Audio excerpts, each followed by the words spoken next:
अगर आप अपना एक अच्छा करियर बनाना चाहते हैं तो अब तक आपको लगता है कि एक ऑप्शन है इंजीनियरिंग यानी कि computer science, electrical engineer, civil engineer या ऐसा ही कुछ। दूसरा है आपको लगता होगा कि डॉक्टर बन जाओ, नीट वगैरह का एग्जाम दो एंड डॉक्टर बनो। तीसरा ऑप्शन आपको पता है गवर्नमेंट जॉब ले लो, किसी भी गवर्नमेंट ऑर्गेनाइजेशन में कोई एम्प्लॉय बन जाओ, क्लर्क बन जाओ, किरानी बन जाओ, ऐसे ही घुस जाओ। ठीक है, ट्रस्ट में ये जो तीनों के तीनों एंट्री पॉइंट्स हैं, ये ऐसा नहीं है कि सीमित हैं, इसके अलावा भी बहुत सारे ऑप्शंस हैं। और दिक्कत यह है कि इसमें इतनी ज़्यादा भीड़ इसलिए है क्योंकि सबको इसी में जाना है। तो ऐसा नहीं है कि देश में बहुत सारे इंजीनियर्स की ज़रूरत है, बहुत सारे डॉक्टर्स की ज़रूरत है। जितने लोग ये करना चाहते हैं उतने लोगों की शायद ज़रूरत भी नहीं है। अब ये बात है कि सब लोग ये बनने चले जाते हैं, एक्चुअल में तो ऐसा नहीं होता ना कि सब लोगों का इतना दिमाग शार्प हो, इतना आईक्यू अच्छा हो कि वो इंजीनियर बन जाए, वो इतने ज़्यादा रिस्पॉन्सिबल और अच्छे मेंटली एबल हों कि वो बहुत अच्छे डॉक्टर बन जाए। मतलब हर लोगों का दिमाग एक लिमिटेड मोड में काम करता है और हर इंसान के दिमाग का कुछ लिमिटेशंस होता है। आप इसको माने या ना माने, ये बायोलॉजिकल है और जेनेटिक है कि कोई भी इंसान कितना तेज दिमाग का होगा ये पहले से ही प्रीफिक्स्ड होता है। ऐसा हम ये कहना चाहते हैं कि आप अपने हिसाब का काम ढूंढे। लोग काम को ना जस्ट ऐसा समझते हैं कि मैं अभी कैसा भी हूँ, मैं गरीब हूँ, मेरे को कम नॉलेज है, मेरे को कम शिक्षा है, बट वो ड्रीम बहुत बड़ा देखते हैं। आपको ये चीज़ नहीं करना चाहिए। आपको अपने लेवल के हिसाब से करेंटली जो आपको लगता है कि आप बेटर कर सकते हैं उस चीज़ में अपना हाथ आजमाना चाहिए और इम्प्रूव करना चाहिए। और जो आप सीखते सीखते ग्रो करेंगे तो इवेंचुअली आप उस बड़े लेवल पे पहुंच सकते हैं। बट जो डायरेक्टली आप ड्रीम करते हैं, ठीक है, इंडिया में जो ड्रीमिंग का कॉन्सेप्ट है, जो नीट का एग्जाम देना और एक बार में ऐसा छलांग लगा के सोचना कि मैं बहुत बड़ा डॉक्टर बन जाऊंगा, मतलब किसी अच्छे इंस्टीट्यूट से एमबीबीएस कर लूंगा, बहुत ज़्यादा अच्छा डॉक्टर हो जाऊंगा, या फिर इंजीनियरिंग में नीट सॉरी ये आईआईटी है, जेई है, ये सारे एग्जाम दे के मैं अचानक से बहुत बड़ी सैलरी वाला कोई जॉब ले लूंगा। ये पूरा फंडा ही गलत है। एक्चुअल में आपका पर्पस पूरा का पूरा उस जीवन का हो जाता है इस एग्ज़ाम को क्रैक करना, जबकि रियल में पर्पस होना चाहिए कि मुझे एक अच्छा डॉक्टर बनना है। अच्छा डॉक्टर बनने के लिए क्या उस कॉलेज में जाना ज़रूरी है? जी नहीं। आप चाहें तो जो भी चीज़ें रिक्वायर्ड हैं सीखना, वो चीज़ें आप सीखिए एंड आप किसी प्राइवेट इंस्टीट्यूट से भी जाके पढ़ सकते हैं अगर आपके पास नॉलेज है तो। क्योंकि ऐसा नहीं है कि अभी इंटरनेट के एज में जो नॉलेज है वो किसी खास यूनिवर्सिटी में ही बंधा हुआ है या किसी खास इंस्टीट्यूट में ही आपको नॉलेज मिलेगा। पूरे इंटरनेट पे बहुत ज़्यादा नॉलेज अवेलेबल है। बस आपको ज़रूरत है थोड़ा सा स्ट्रक्चर्ड वे में दिमाग लगा के पढ़ने की एंड आप बहुत चीज़ें सीख सकते हैं। ये सेम इंजीनियरिंग में भी है। अगर आप कंप्यूटर साइंस वगैरह से रिलेटेड चीज़ें सीखना चाहते हैं, इंटरनेट पे बहुत सारा रिसोर्सेज है। जितना टाइम आप उस एग्ज़ाम के लिए compete करने में वेस्ट करेंगे उतने टाइम में आप डायरेक्टली मतलब पहुंच सकते हैं। इसको ऐसा समझिए, आपको आप पटना में हैं और आपको दिल्ली जाना है, तो आपको किसी ने बता दिया है कि यहाँ से लखनऊ एक ट्रेन है और लखनऊ से दिल्ली एक ट्रेन है, तो आप यहाँ से लखनऊ जाने के लिए जान देने की कोशिश करें, जबकि इन रियलिटी आपको ये पता ही नहीं है कि डायरेक्ट पटना टू दिल्ली भी एक ट्रेन है। मैं ये कहना चाहता हूँ कि जिस इंट्रेंस एग्ज़ाम के लिए हम लोग इतना जान दे रहे हैं, ऐसा नहीं है कि उस एंट्रेंस एग्ज़ाम के देने के बाद ही वहाँ पहुँचा जा सकता है। एक अच्छा डॉक्टर बनने के लिए वो एग्ज़ाम ज़रूरी नहीं है।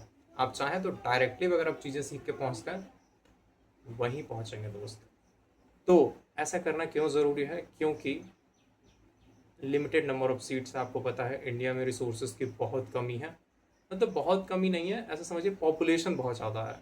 इंडिया का जितना बड़ा जोग्राफिकल एरिया है उस हिसाब से रिसोर्सेज हैं, बट पॉपुलेशन बहुत ज़्यादा है। तो इस चीज़ को समझते हुए आपको भी थोड़ा अपने देश के प्रति क्या कहते हैं, मतलब उदार होना चाहिए कि हाँ, ऐसा है कि अगर रिसोर्सेज कम है तो मैं कोई अदर ऑप्शंस ले लूँगा। इसको कुछ ऐसा समझिए कि आपके फैमिली में 6 लोग हैं, ठीक है, एंड आपके पास एक 4 सीटर कार है।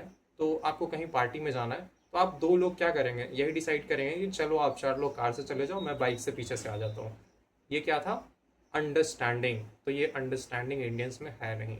उन सबको इसी 3 में जाना है। उनको करना है गवर्नमेंट जॉब, या फिर उनको इंजीनियरिंग करना है, या फिर उनको करना है डॉक्टर्स, मतलब वो डॉक्टर बनना है। लेकिन इसके अलावा क्या ऑप्शन है? आप स्पेस साइंस के बारे में पढ़ सकते हैं, आप रिसर्च एंड इनोवेशन में जा सकते हैं, आप पॉलिटिक्स में जा सकते हैं, आप मीडिया वगैरह में जा सकते हैं, क्योंकि मीडिया का भी हालत ख़राब है, पॉलिटिक्स का भी हालत ख़राब है। स्पेस साइंस में हम लोग कुछ खास कर मतलब अच्छा कर रहे हैं, बट और अच्छा कर सकते हैं।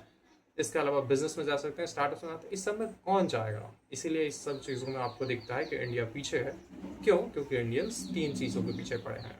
गवर्नमेंट जॉब दे दो, इंजीनियर बना दो या डॉक्टर बना दो। इसके अलावा बहुत सारे ऑप्शन है। 99% प्रॉब्लम का सॉल्यूशन किसी गवर्नमेंट के खिलाफ प्रोटेस्ट करना, इस्तीफा मांगना नहीं है। बदलना आपको खुद है। इसलिए आज से हम एक मूवमेंट की स्टार्ट करते हैं। मैं बदलूंगा, देश बदलेगा।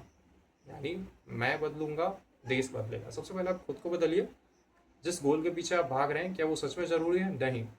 समझिए कि आपको बताया ही उतना गया था, आपके पेरेंट्स, आपके आसपास नेबर्स ने उतना ही आपको बताया, जबकि रियलिटी में जो फ्यूचर और करियर का ऑप्शन है वो बहुत बड़ा है।